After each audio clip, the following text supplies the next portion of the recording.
Hey everyone! So you are trying to get your website approved for AdSense, and you are hitting a few snags. I get it. It can be frustrating, but let's turn those snags into stepping stones. First, let's address the content. Google wants to see substantial, original content that provides real value to visitors. Think about what makes your website unique and what kind of information your audience is looking for. Are you providing something that they can find elsewhere? If so, highlight that. Next, let's talk about site design. Google looks for websites that are easy to navigate, visually appealing, and mobile friendly. Think about your own browsing habits. What makes a website easy and enjoyable to use? Aim for that experience on your site. Now, let's cover the legal stuff.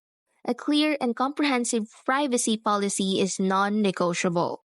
It shows Google that you are serious about protecting your users' data.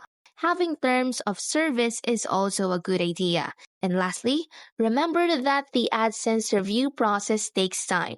Don't get discouraged if you don't get approved immediately. Keep creating high quality content and keep improving your website.